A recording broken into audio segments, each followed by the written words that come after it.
ជំរាបសួរបងប្អូនទាំងអស់គ្នាអញ្ចឹងបងប្អូនទាំងអស់គ្នាមកមើលពីការបញ្ជាតាប់ឡូឬក៏បញ្ជាអីផ្សេងៗរបស់ Tractor John Deere 6155J កម្លាំង155សេសចាអញ្ចឹងមកមើលទាំងអស់គ្នាបងប្អូននេះទី1គឺចកូត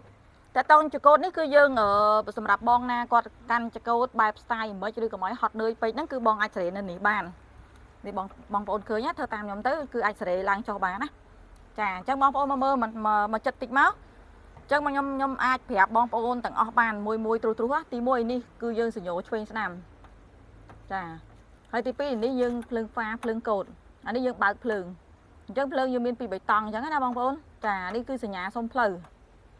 ចាហើយមកខាងនេះទៀតមកខាងនេះទៀត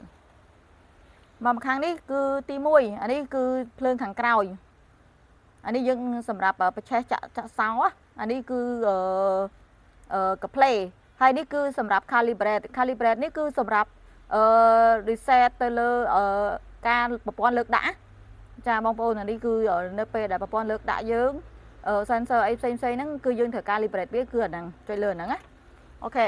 អញ្ចឹងបងប្អូនមកមើលផ្នែកខាងក្រោមវាវិញម្ដងអានេះគឺអង្គយ៉ាចាបន្ទាប់ពីអង្គយ៉ាហើយនេះប្រាំងបងប្អូនឃើញយើងជន់ចេះទៅវាមកគួរអញ្ចឹងបងប្អូនដោះកន្លែងនេះចាដោះកន្លែងនេះមកអញ្ចឹងយើងជន់មកចាហៀងវិញឃើញទេបងប្អូនយើងជន់មកចាហៀងវិញអញ្ចឹងបងប្អូនចាក់វាមកចាក់ចេះនេះវាជន់មកគូអានេះគឺហ្គា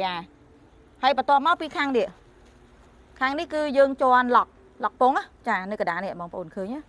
ណាមើលតាមចូលអនឡាញខ្ញុំឃើញណាហ្នឹងគឺយើងជន់ឡុកពងចាយើងជន់ឡុកពងណាចាហើយពេលជន់អាហ្នឹងគឺឡុកពងទៅលើនេះដូចគ្នានេះបងប្អូនមើលកន្លែងនេះចាកន្លែងហ្នឹងហ្នឹងជាប់ហើយចឹងយើងចុចមួយទៀតគឺដោះហើយនេះកន្លែងនេះហ្នឹងហើយអូខេបងប្អូនហើយអញ្ចឹងខ្ញុំសូមរៀបរាប់បញ្ជាក់បងប្អូនជុំវិញនឹងទាំងអស់អញ្ចឹងទី1ខ្ញុំចង់ឲ្យបងប្អូនដឹងពីអានេះគឺសម្រាប់ឲ្យ PTO វិលដែលយើងនិយាយងាយស្រួលទៅគឺឲ្យអង្គប់វិលណាបើសិនជានេះគេហៅ PTO អញ្ចឹង PTO ហ្នឹងវាតាក់ទងមួយខាងនេះសម្រាប់វិលតាមចំនួនលេខដែលយើងចង់បានអញ្ចឹងយើងសេរីតាមហ្នឹងវាលេខ1លេខ2លេខ3លេខ4ដល់លេខ5អញ្ចឹងបងប្អូនឃើញណាចាយើងតាមកម្រិតវាយើងចង់បានប៉ុណ្ណាអូខេអញ្ចឹងត្រឡប់មកម្ដុំនេះវាមានពីរប្រភេទដែលបងប្អូនអាចប្រើបានទី1បងប្អូនចង្កត់លើនេះដើម្បីយើងចង់សេរីស៊ីរាក់ជ្រៅនេះបងប្អូនឃើញនេះវាវិលណាឥឡូវឧទាហរណ៍យើងស្រឡាញ់លេខ7អញ្ចឹងយើងចង្កត់វាតិចមកយើងដាក់វាត្រឹមលេខ7អញ្ចឹងវាស៊ីត្រឹមកម្រិតលេខ7ហ្នឹងអញ្ចឹងទី2វាពេលការប្រើទី2យើងអាចសេរីតាមនេះបាននេះហ្នឹងហើយយើងអាចចង្កត់ទៅប្រើនេះបានអានេះក៏រុញបានដែរប៉ុន្តែបើសារប្របាយើងប្រើនេះវិញអញ្ចឹងណាយើងចង្កត់អានេះចុះក្រោមទៅយើងអាចវិលបានហើយមិនស្រឡាញ់លេខម៉ានស៊ីលេខម៉ានអញ្ចឹងណាហើយខ្ញុំដាក់លេខ7អញ្ចឹងអានេះគឺយើងលើកដាក់អង្គលនេះលើកដាក់អង្គលហើយកន្លែងនេះយើងអាចបញ្ជាដោយភ្លើងបានដូចគ្នានេះកន្លែងនេះលើកដាក់អង្គលចាយើងនេះអាចលើកដាក់អង្គលបានដូចគ្នាហើយមួយទៀតបងប្អូននេះគឺសម្រាប់សេរីតាក់ទងជាមួយនឹងប្រព័ន្ធហៃដ្រាលិកព្រួយនៅខាងក្រោយគឺមានហៃដ្រាលិក4គ្រាប់អញ្ចឹងបងប្អូនវាមានចេញចូលអញ្ចឹងបើបងប្អូនដាក់តាមពណ៌បៃតងនេះចេញចូលគឺវាមានចេញចូលវានឹងដៅតយោ2ចូលទៅគឺយើងបញ្ជាទៅលើអាហ្នឹងវិញអញ្ចឹងណាលើកដាក់ចាអញ្ចឹងពណ៌ខៀវយើងចេញជាពណ៌ខៀវអូខេចឹងត្រឡប់មកវិញនេះដោយសារតែ Tractor John Deere 6155J កម្លាំង155សេសនេះគឺពាក់កណ្ដាលស្វ័យប្រវត្តិ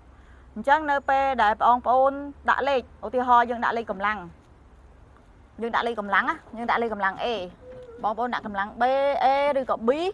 តោះមកបងប្អូនវារត់ A ហ្នឹងវាមានលេខ1លេខ2លេខ3លេខ4អញ្ចឹងសម្រាប់ដៃបជានេះគឺសម្រាប់ទៅមុខថយក្រោយហ្មងគឺប្រើលេខប៉ុណ្ណឹងដូចគ្នាទាំងអស់ទៅមុខឬក៏ថយក្រោយព្រោះវាក្រាស្វ័យប្រវត្តិហើយបងប្អូនហើយបើសិនជាបងប្អូនអត់ចូលចិត្តហ្គាជើងទេនេះបងប្អូននេះឃើញទេហ្គាជើងនេះយើងអត់ចូលចិត្តជន់អីចឹងយើងចង់បានហ្គាដៃយើងប្រើនេះបងចានេះហ្គាដៃហ្នឹងហើយប្រើហ្គាដៃបងប្អូននេះយើងទៅឡើងហ្គាដៃវាមកចាឆ្លាញ់ប៉ុណ្ណាអញ្ចឹងណាអាហ្នឹងយើងប្រើហ្គាដៃចូលបងប្អូនស្គាល់ពីរបៀបនៃចង្កឹះលេខទាំងអស់នេះណាអញ្ចឹងយើងចូលចតវិញយើងដាក់ពេនេះអានេះពេណា ចឹងអានេះវាទៅមកថយក្រោយចឹងញ៉ាំលេខនេះយើងលេខសម្រាប់ហើយយើងសម្រាប់លេខហើយគឺប្រើតែនេះទេសម្រាប់ទៅមកថយក្រោយចឹងអូខេបងប្អូនទាំងអស់គ្នាអរគុណបងប្អូនទាំងអស់គ្នាសម្រាប់ការតាមដានវីដេអូមួយនេះសូមកុំភ្លេចជួយ like ហើយនិង share ឲ្យបានច្រើនផងណាអរគុណត្រាក់ទ័រចនឌីជាទំនុកចិត្តរបស់លោកអ្នកនាំចូលនឹងចែកចាយផ្ដាច់មុខដល់ក្រុមហ៊ុន RMA Cambodia